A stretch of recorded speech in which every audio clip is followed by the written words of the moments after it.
Hi అండి, నమస్తే. Welcome back to my channel. ఈరోజు మన వీడియోలో పొట్టు మినపప్పుని చాలా ఈజీగా అండ్ క్విక్గా ఎలా అయితే మనం క్లీన్ చేసుకోవచ్చో మీకు ఇప్పుడు చూపించబోతున్నాను. ఇది చాలామందికి దీన్ని క్లీన్ చేసుకోవడం తెలియకనే బయట స్టోర్లో దొరికే మినపగుళ్ళను వాడుతుంటారు. కానీ ఇది ఇలా వాడడం వల్ల హెల్త్కి అనేది చాలా మంచిది. పిల్లలకు కానీ డైలీ ఇడ్లీ మనం దోశ ఏం చేసుకున్నా చాలా మంచిది. ఇప్పుడు టిప్ 1 ఏంటో చూద్దామా. ఇది వచ్చేసి మన మినపప్పుని 3 to 4 hours నానబెట్టి ఇలా చేతితో గట్టిగా చిదిమేసుకోవాలి. ఇలా చిదుముకున్న తర్వాత చేతిని క్లాక్ వైజ్ డైరెక్షన్లో కానీ యాంటీ క్లాక్ వైజ్ డైరెక్షన్లో కానీ మీకు ఏ విధంగా వీలైతే ఆ విధంగా ఇలా తిప్పుకున్నారంటే పైన పొట్టంతా చాలా నీట్గా వచ్చేస్తుంది. లేదు మాకు ఇలా రావట్లేదు కుదరట్లేదు అంటే సెకండ్ టిప్ ఇది.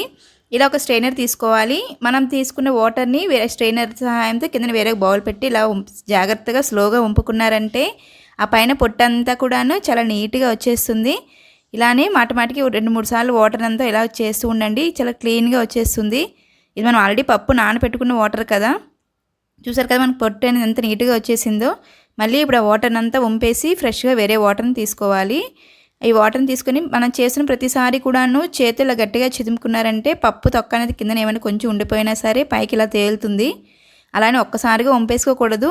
ఇలా జాగ్రత్తగా పైన ఇలా చేసుకున్నారంటే చూస్తున్నారు కదా మనకి మినపప్పు రాకుండా ఓన్లీ పొట్టు అనేది ఎంత నీట్గా వస్తుంది కదా. ఇది సెకండ్ టిప్ అండి. చాలా ఈజీగా అవుతుంది, క్విక్గా అయిపోతుంది. ఇలా చేసుకుని పిల్లలకి దీంతో హెల్తీగా ఏమైనా బ్రేక్ఫాస్ట్ చేసి పెట్టండి, హెల్త్కి చాలా మంచిది. వీటితోనే సున్నుండలు కానీ ఏం చేసుకున్నా చాలా మంచిది. అలాగే చాలామంది చెప్తుంటారు ఇలాంటి పొట్టు మినపప్పులో కింద రాళ్ళు ఉంటాయి కదా, వాటి వల్ల మంచిది కాదు కదా అని. చూసారు కదా మనకి ఎంత క్లీన్గా వైట్గా మన మినపగుళ్ళు ఎలా అయితే ఉంటో అంత నీట్గా అయిపోయింది కదా. ఈ మనం రాళ్ళు కూడాను చాలా ఈజీగా చేసుకోవచ్చు. ఇప్పుడు ఏదైతే 2 వాటర్ ఉన్నాయి కదా, మనం నీట్గా వాష్ చేసుకుని ఈ వాటర్ని కూడా వంపేసి థర్డ్ టైం ఇంకా ఫ్రెష్ వాటర్ని తీసుకోవాలి. ఇలా తీసుకొని ఈ విధంగా ఇలా వాటర్ని వేరే తప్పేల్లో కానీ మీరు ఏదైతే తీసుకుంటున్నారో ఇలాగ స్లోగా చేసి ఇలా పప్పుతో సహా ఇలా నెమ్మదిగా వంపాలి. ఒకసారి మొత్తం వంపేయకూడదు. ఇప్పుడు చూస్తున్నారు కదా మళ్ళీ ఆ పప్పును అందులో ఉంచేసి వాటర్ని మాత్రమే ఇందులో వేయాలి. మళ్ళీ ఈ విధంగానే వాటర్ని పప్పును అందులో ఉంచేసి వాటర్ని ఇందులో ట్రాన్స్ఫర్ చేస్తూ నెమ్మదిగా పప్పునంతా నెమ్మదిగా అందులో ట్రాన్స్ఫర్ చేసేసుకోవాలి.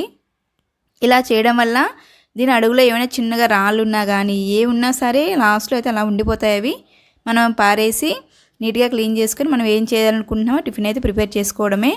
చూస్తున్నారు కదా మాకైతే ఎక్కువ రాళ్ళు అయితే లేవు, 1-2 వచ్చాయి. మీకు అవి చూపిద్దాం అనుకున్నాను, అదిగోండి జూమ్ చేసి లాస్ట్లో 1-2 రాళ్ళు అయితే వచ్చాయి. ఈ విధంగా క్లీన్ చేసుకోవచ్చు. ఈ టిప్స్ అన్నీ మీకు యూజ్ అవుతున్నాయి అనుకుంటున్నాను.